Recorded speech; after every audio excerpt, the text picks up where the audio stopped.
Hello everyone and welcome back to Let's Play Heroes of Might and Magic 3 Horde of the Abyss. It's the Forged in Fire campaign, Mission 3, Dead or Alive. We're going to have Boyd here, who recently just fought a powerful pirate enemy, return home for the time being because I need to reinforce him with some additional units. There's also the matter of this two-way cyan portal which I've noticed, which leads to here. This would allow us a way to have our two troops meet each other.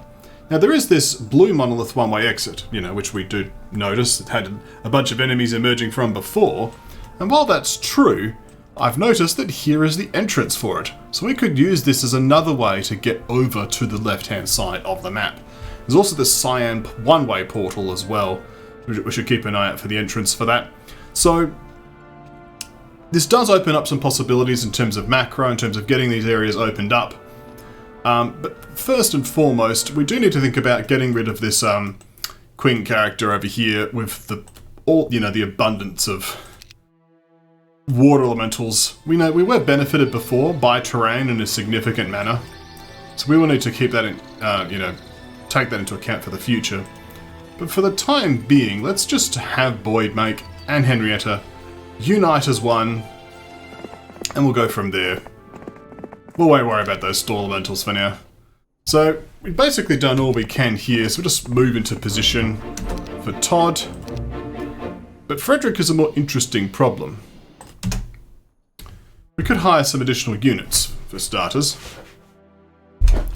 Were there any armadillos left? I think they all died in that last fight, didn't they? It's been a little while since last episode. They did add space as a new hotkey since I last played, which is interesting. So the armadillos could be bought for some meat. Some meat would be good. I do think we should ride out and face our enemy.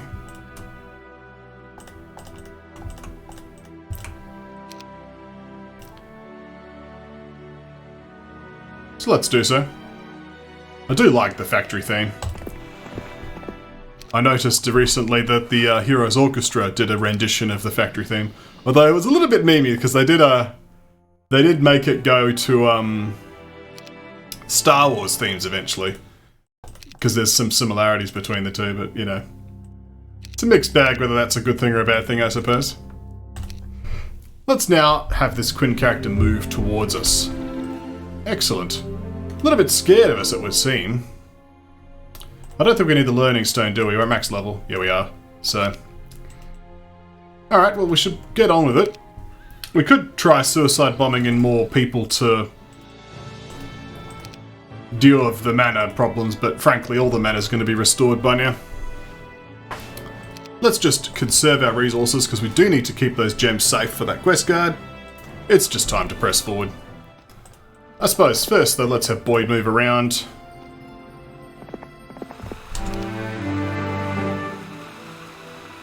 It's almost worth just ending the turn on the stables. Actually, it is worth, because we'll literally have exactly 5 movement points remaining. But Henrietta's going to pass off her sandworms at this time. We need that additional forces, those additional forces rather, to deal with the, the champions and so on. Although we could probably just get to the quest guard immediately. It depends what the quest guard's after, of course. We'll be learning together, that's for sure. We might want that crystal cavern. And we did want that dragon cave, that's right. We're not going to be able to get to it this week, but that's going to be the way that we can get additional ghost dragons. So, yeah. Let's get onto the stables. That'll help out for next week. As for Henrietta, she might as well get into position to claim the next week's sandworms. Yes. Maybe even just grab this while she's there, but not really much of a point until we actually get that White Keymaster's tent open, is there?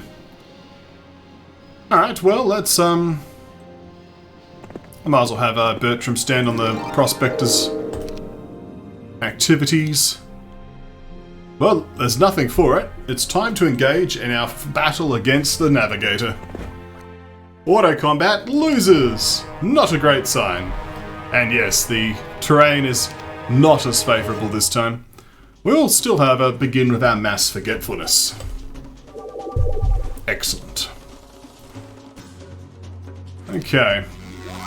It just immediately starts summoning. Fair enough. Well,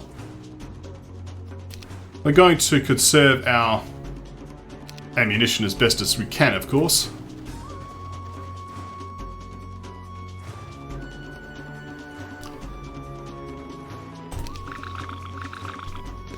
I think next turn it's going to have to be that good old mass slow. It's a shame we don't have force field, really.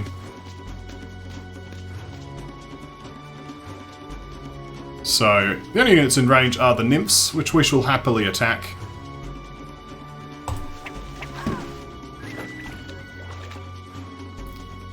As for up here, I think the sorceresses are looking pretty shootable. Nice, scorched sorceress. Don't feel like attacking of the engineers just yet. We will have the, automatons stride forth, however.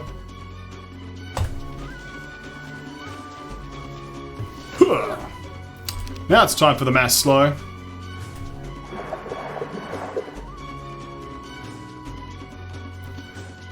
Now, let's pull back, I think. Yeah. It's not the time for thrilling heroics.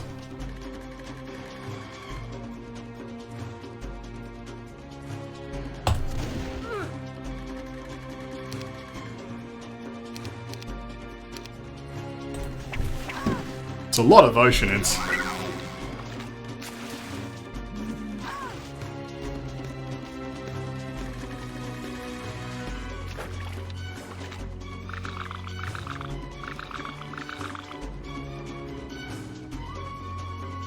Well, finishing off the sorceresses is not going to be much of a problem. Excellent. We do need to start carving into the next lot. I think it's time for a mass bless.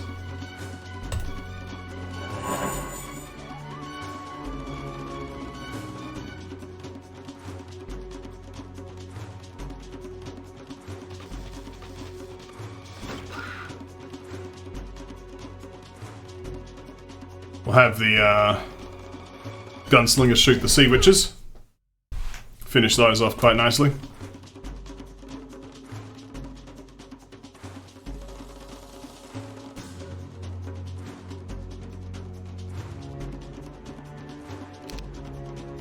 Going to just prevent some shenanigans here, I think.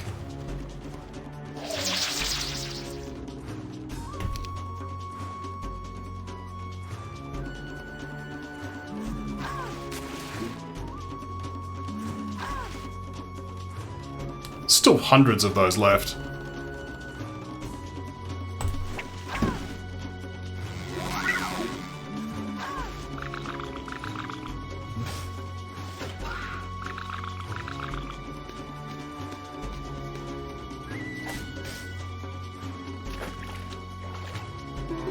Bad luck descending upon the nymphs.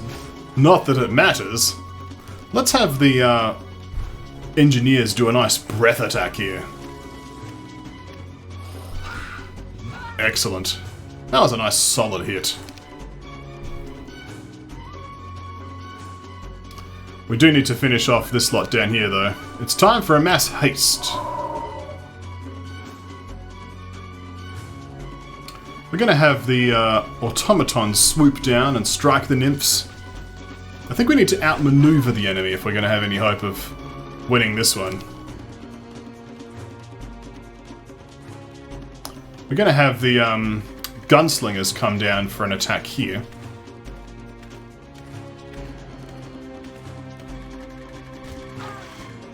Excellent. We'll then have the engineers come and torch these nymphs. Excellent. This armadillo is going to rock and roll all the way to the right. I think we can defend with these guys.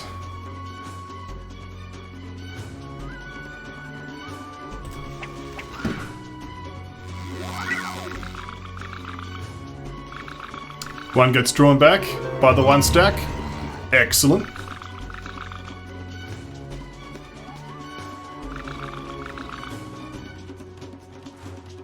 Okay, it's time for another mass slow.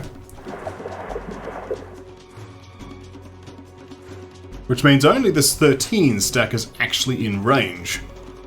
This is excellent. Because we could just kill the 13 stack, of course. The 4 stack is also not much home to write about either.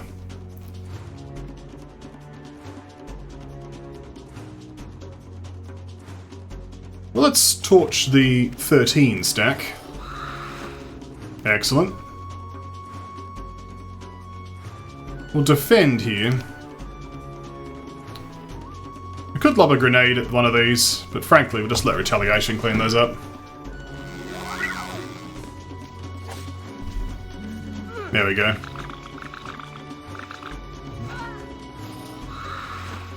Excellent. It will be time for another slow soon. But first let's see if we can deal with this water elemental here with a nice double attack. I think we can. I'm going to slow once more. Excellent. Nice 3-hit combo there. We'll torch these.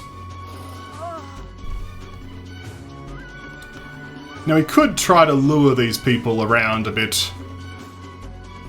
I think it's worth trying. We'll even wait. That's excellent. More water elementals. I'll just defend.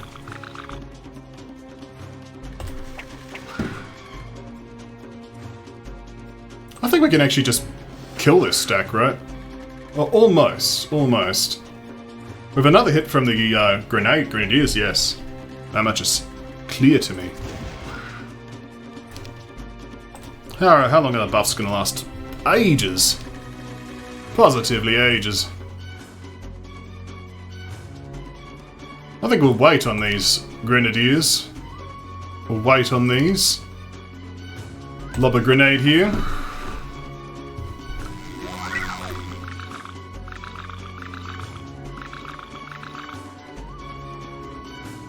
Move our way over here. So we could do a nice breath attack here, but it's going to also result in a lot of death. That's the one thing I hadn't considered here. I think I'll just defend for now. But I'm somewhat playing with fire in that there's only so much. I can basically kill a stack a turn, and these two will get bored eventually.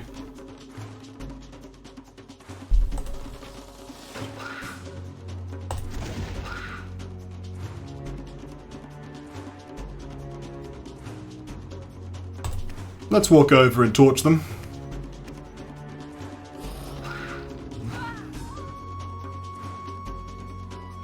And I'll position myself here to hopefully entice these two water elementals to this more northerly position.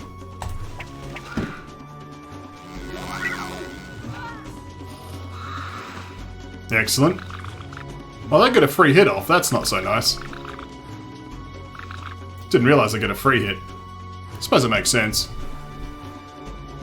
Let's withdraw.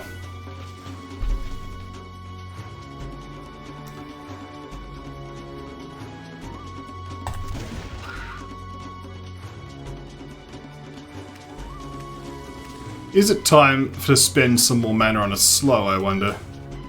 I don't think so. Might be time for a precision, maybe. We don't have precision. Let's see. Anything else? Fortune, perhaps? Not really.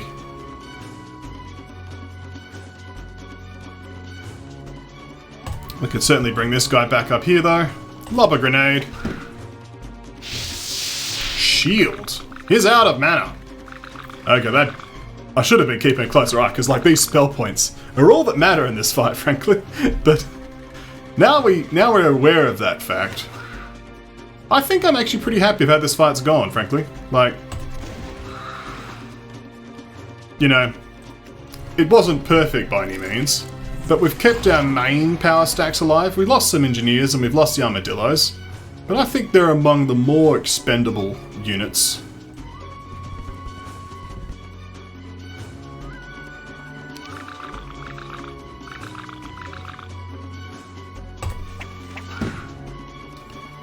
And I think, yeah, we've basically just done it, haven't we?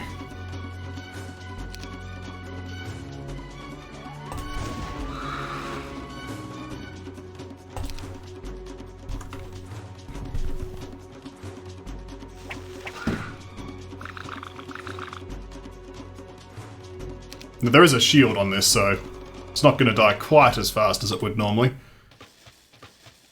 But we've also replenished our stack of automata, so...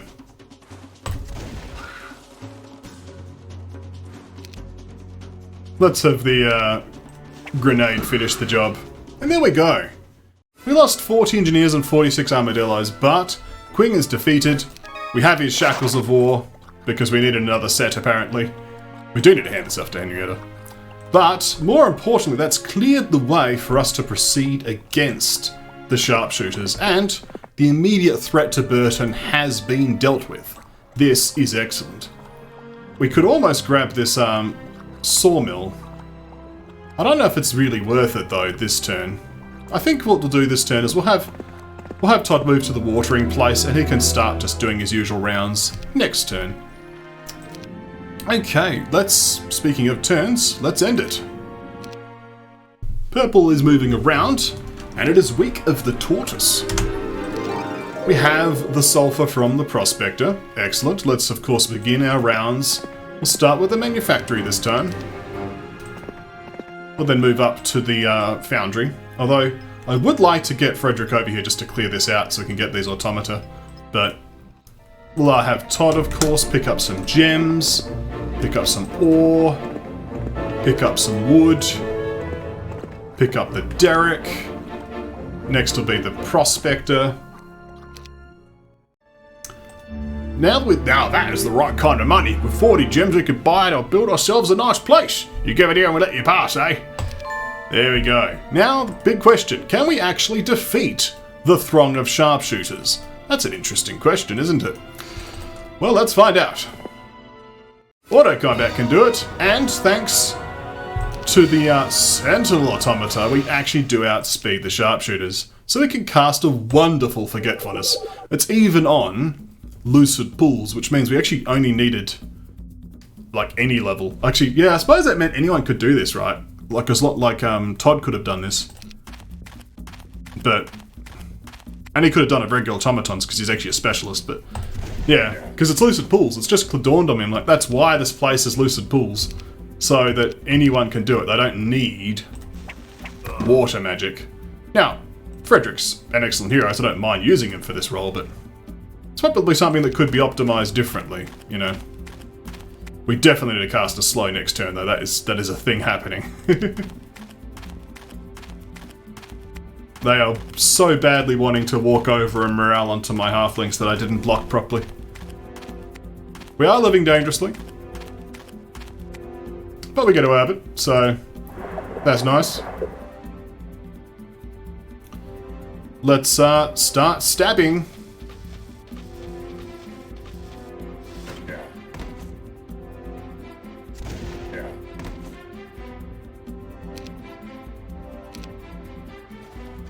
I think we should be right.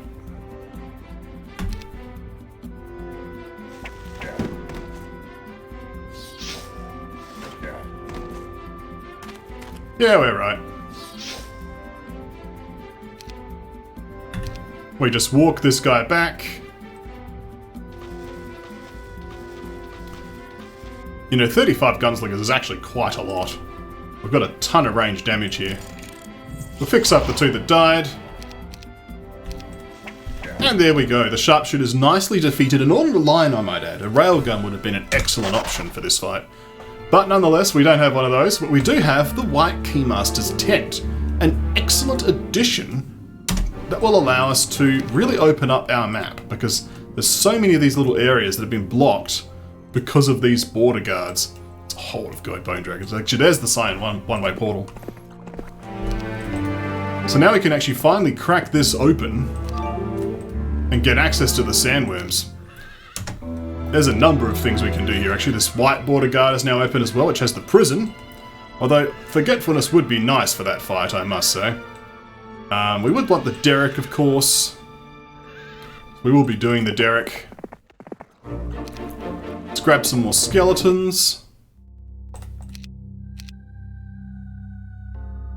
We'll also hop over to the skeleton transform, but of course we can now actually open this up so we can get to the rally flag faster. We can also get to this spell scroll, which I believe would be important. Also, this guy wanted to teach me animate dead, didn't he? We should probably learn that. Okay. So with all this done, we can also get this guy from the Keymaster's tent here. There's the gunslingers. There's a lot to do now that we have this white border guard cleared. I think this person wanted Zatos dead, didn't they? How about we have Todd check that out? I want to confirm that. Let's open this up. And what else can we do? We have Sam back, and we have Ian Scythe back. I should actually learn how to pronounce that name properly. But we should at least recruit her. Apparently I earn the most gold. Yes, all our heroes are back. Excellent. Because she will actually pay herself off eventually, so, you know, makes sense. I bet you recruit yourself one of those. We can also hire money from the bank.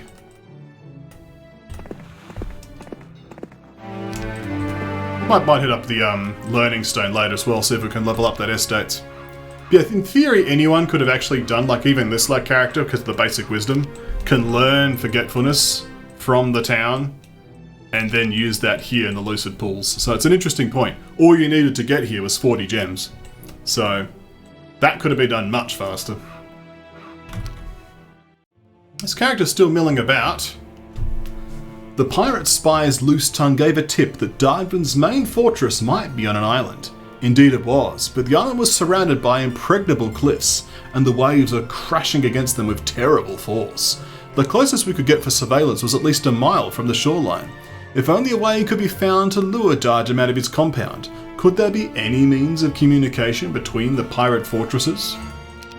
I mean, I don't know if it's an underground map. Let's see. Doesn't look like it, I want to say. Yeah, it must be teleporters then. So it's rare to find a map in this game with no underground layer, but nonetheless, that is the case. That is our world. Let's hire these mechanics. I think we'll also have Ewan Scythe be the person that's standing on the gunslingers these days. Might as well grab the halflings while we're here. Although Bertram might as well grab them this week, because he's already like halfway there. Todd. That's right, we're getting him to check out this area. Might as well grab the Mercury on the way. Excellent. We don't need sulfur. We will clear this. We can actually pass through here as well. That's interesting. And we can pass through here as well. So certainly we've opened up a lot of the map. But let's open up this hero camp. On the road you meet a hero encamped here. Having heard about your campaign, the hero immediately joined you with the army. Okay. Well, this man, Tancred, level 7 mercenary, he has expert archery, advanced logistics, basic leadership, advanced tactics, and advanced artillery, and 12 bounty hunters. I think this is the first time we've seen them. They have an unlimited casting of preemptive shot, very powerful. Still a very gimmicky unit, very squishy with only 45 hit points, but, you know, shiny. And this guy's what we needed to open up this quest card here. We'll probably recruit these additional ones. Here's our bounty hunter specialist, which mainly would be increasing their speed. The other effects would be fairly marginal because it's a level 6 specialist, but interesting. This guy's also, like, locked in for this turn because Frederick's in the way, but well, we just have to deal with that. It's a part of our lives now. I suppose we could optimize very slightly.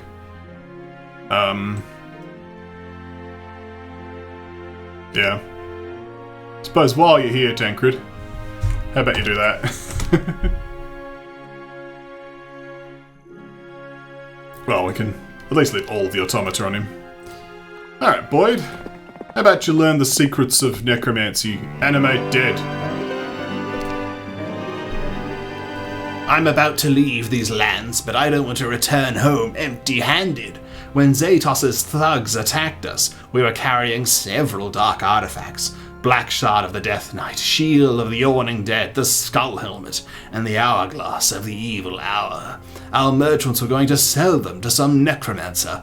I heard that the pirates who looted our wagons thought the artifacts were useless and just threw them away. These things are probably still around here somewhere, but I've never been able to locate them. Perhaps you'll have better luck. An interesting proposition. We already have the Shield of the Yawning Dead. So that's one of the 3 items down. I'm not sure about the others. Yes. Not sure about the others just yet, but who knows, we might have better luck in time. Let's continue on our merry way, having wasted as much movement as possible. Let's see these sandworms, shall we? Boom, a nice 19 sandworms. Let's now collect even more of them up here at this catacombs here. Excellent. And that does it for this turn. Is this person going to stay out of the shroud so I can actually examine them? No. Just looting stuff, apparently. But, alright. We'll grab the sandworms. We might even be able to reinforce Boyd with them this turn, which would be excellent. Yes, yes indeed. Henrietta can keep the remaining wyverns. Alright, Boyd. Well, I suppose we can open that at any time. We're not in a rush. Well, we would like to get here too, so I suppose we are mildly in a rush.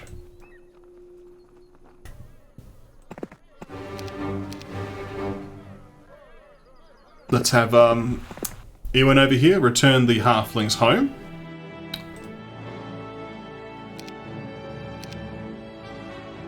And what else? That's right, learning stones. There are 2 learning stones in the area.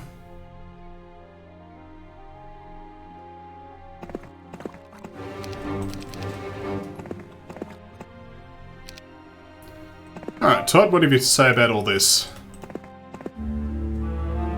That's right, this was Seek's Ziff. So Ziff's sitting around somewhere.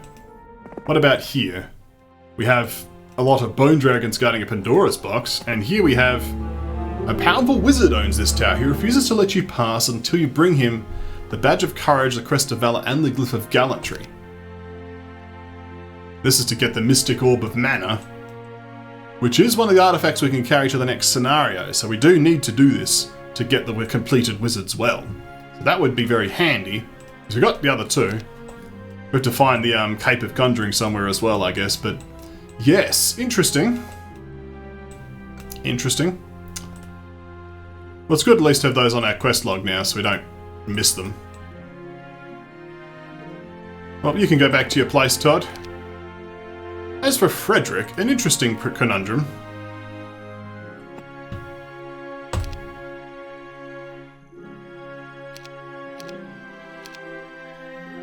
We could examine what's out here. Don't know if there's much value at this point because, like, I'd rather do things like clear out the various portals between our 2 sides, right? But it's an interesting problem. Well, I would want to do this here for the automata. But there is also a seer's hut here, so we really should just do this now before we get too far away. We've also done our best blocking impersonation once again. What a revelation. What a journey. Well, you know what? Let's call the video. Oh, we'll end turn. Won't leave it in suspense. That's interesting. Okay. So Selendor has emerged, armed with a bunch of elves, a bunch of birds, a few pirates, a few wyverns. This man is a force to be reckoned with. Well, we'll deal with him next video. Thank you all for watching. When we come back next time, more Heroes of Might and Magic 3.